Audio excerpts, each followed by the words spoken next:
but we have some important business to discuss this morning. When you were growing up, were you ever told to eat your vegetables? When you were in math class as a child, did they tell you to show your work? That's because sometimes things are more important than they are obviously exciting or controversial. And in the next number of weeks, we are entering a period that is essential for the future of the Jewish people worldwide and here in Canada.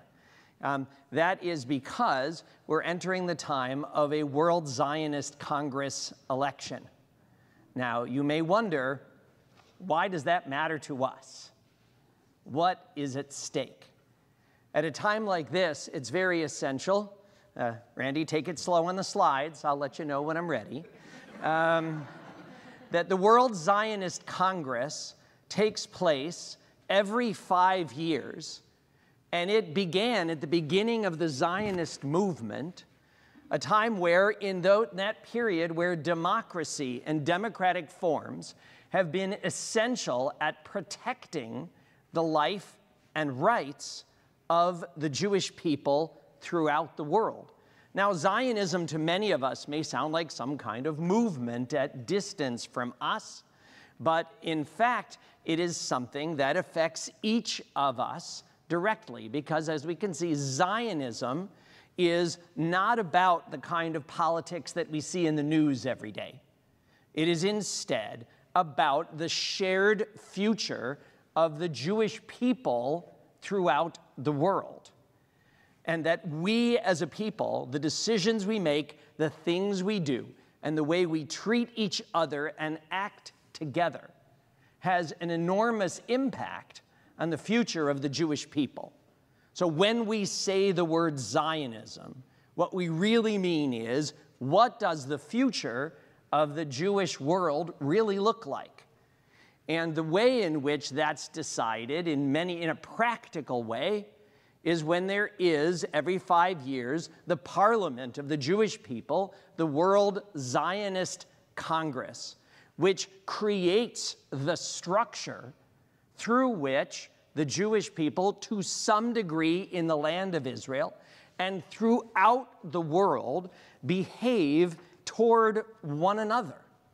Now, when we hear the word Zionist Congress, usually what we think of is this. We think of the early origins of the Zionist movement, where beginning in Switzerland and then moving beyond that for generations before and through the establishment of the State of Israel, there was an organization of people in history books who decided what it is that the structure of the Jewish people should be like. And when the State of Israel was established, that Congress, in many ways, really divided in two. One Congress, the Knesset, the parliament of the State of Israel, and then the World Zionist Congress continued as really the structure that helps define how the Jewish people worldwide will understand each other and ourselves and our future. So today, it's not supposed to look like this anymore. It's supposed to look like that. That last year at the Walk with Israel, which Temple is very proud this year to be the launching point for this year's Walk with Israel, what we saw was what we need in a time like this. What we need is an awareness that Jews always have and always will disagree. That Jews will always have different religious and cultural experiences and viewpoints. But at a time where anti-Semitism and anti-Zionism are at their peak in the world, we need to stand together.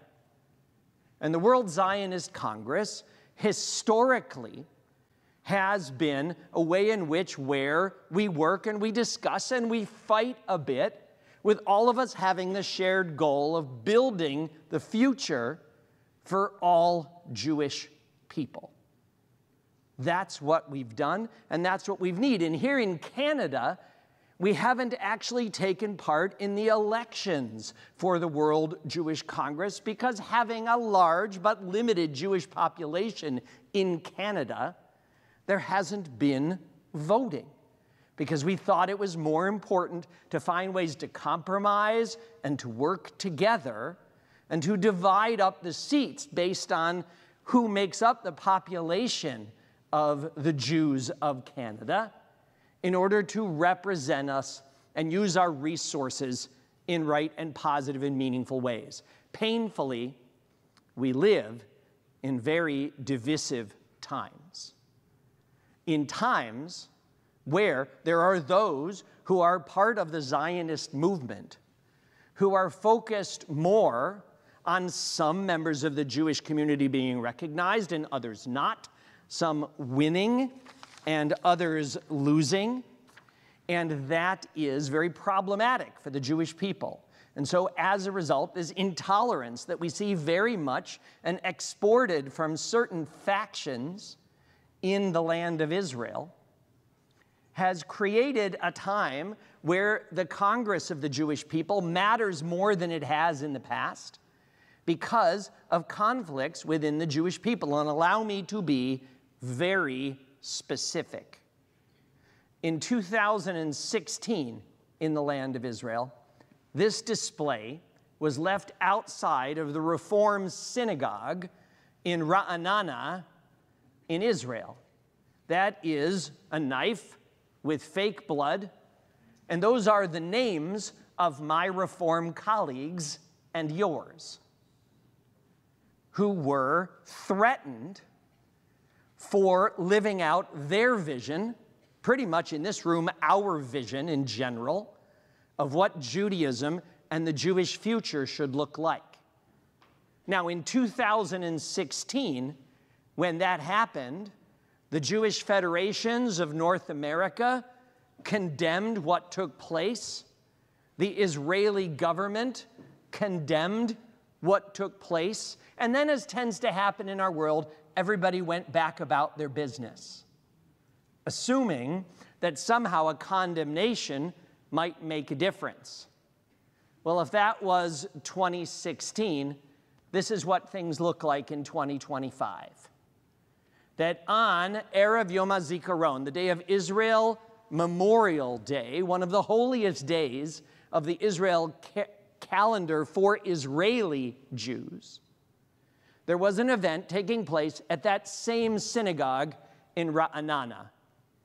And instead of extremist cowards in the middle of the night leaving knives outside the synagogue, a mob of hooligans, Jewish hooligans, in this case formerly affiliated with the local part of the Likud party, a centrist right party that is represented by the Prime Minister of Israel, gathered because they had read misinformation about what was happening in the synagogue and believed it was up to them not just to stop a program, but to break into the synagogue and assault the individuals who'd gathered in a Reform synagogue to participate in the streaming of a program that had happened for 20 years and was happening in Tel Aviv. People in our movement who visited and spoken in this congregation were physically assaulted and had to go to the hospital for treatment. Well, the idea of an assault on a synagogue is scary enough. There has been no statement from Jewish federations. There has been no statement from any leadership nationally in Israel, except for the local leadership in Ra'anana in Israel, who basically said, "You ain't seen nothing yet." This is a proof that in any community, including within the Zionist community, when we ignore extremism, it grows and becomes more dangerous.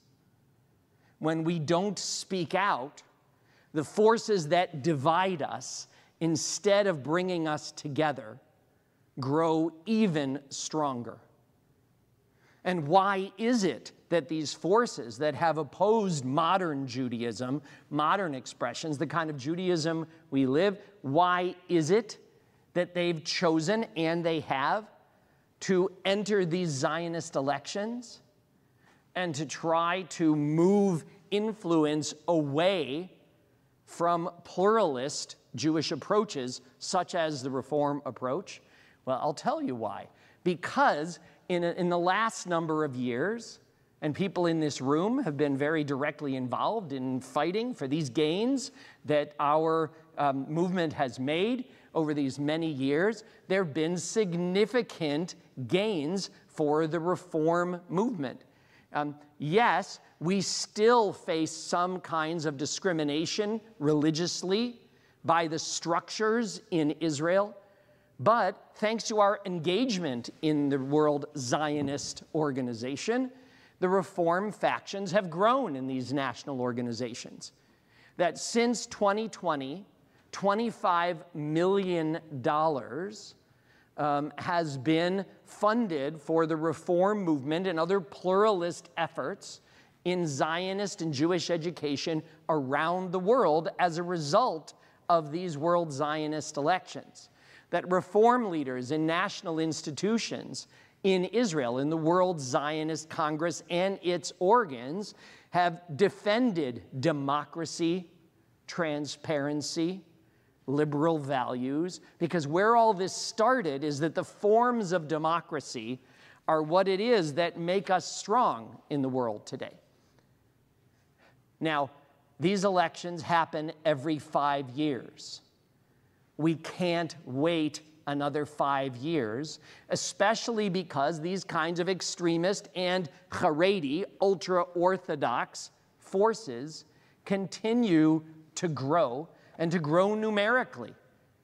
These are population projections of the Jewish population of Israel.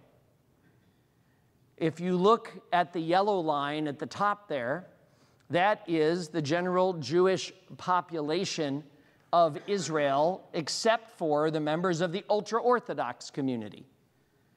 And if you look down at the at the blue line there, that is the projections of the ultra-Orthodox community in Israel. Right now, they represent a minority, if you will, with 6+ million Jews in Israel in roughly the Zionist camp, and another 1.3 million in the ultra-Orthodox camp. We'll look at the projections by later in this century, where those who don't really respect democracy and Zionism, and who, in this case, don't serve in the IDF, will make a growing part of the Israeli population. It's not the goal of the Reform movement to disenfranchise anyone, let alone the ultra-Orthodox. But it is our goal to all work together to strengthen pluralism, to understand that in a time where anti-Semitism has made a massive resurgence and where Jews must stand together, at a time like this, we must stand together. And it's not enough to stand together in our heads. We must use these democratic forms in order to make certain that the Jewish future includes us, the vast majority of the world's Jewish population. And we must, because our movement has made an effort to play along by the rules of these efforts. But it's now been clear in the elections that just took place in the United States that over 10,000 fraudulent votes were cast based on numbers and email addresses and the like for those who registered, that were registered falsely, many of them circling on, although all the details are not in, on a couple of yeshivas in the United States.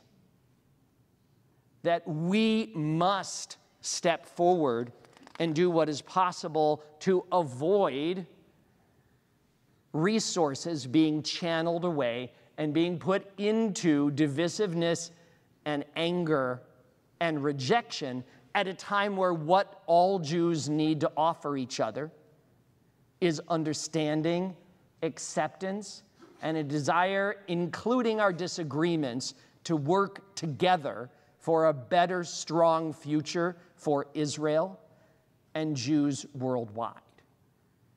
And we actually have a concrete way for us to do just that. That is, between June 5th and June 15th of this year, we need to vote reform. We need to vote for the number 2 slate, ARZA Canada, who represents the reform movement worldwide, and will see to it that the monies raised, whether through UJA or in Israel, that are expended to define the Jewish future, Jewish identity, are done in a way that respect us and respect all Jews. 10 days in June, that's when both registration and voting will take place. Every one of us, and those we know, anyone who identifies as Jewish and is Canadian can vote in this election. You'll be hearing very directly from us about specifically how and in what ways. But this time is a time that really matters. It is our job to get ourselves, all of those in our community that we know who are 18 and above, and during that 10-day period in June, we need to step forward and say the Jewish future needs to be one of mutual respect, of inclusion, not judgment, and of strength and mutual responsibility, not divisiveness and judgment. We can do it, and the single best way to do it is to vote reform, is to vote ARZA Canada in this upcoming World Zionist Congress election. Just trying to show my work a little more than I usually do. It is an important moment for us, and I pray that all of us together can and will make the difference that we must for the benefit of Israel and for each of us in our community. May we step forward and do what is right and what is demanded of us. And may God strengthen us in doing it. Ken Yehi Ratzon.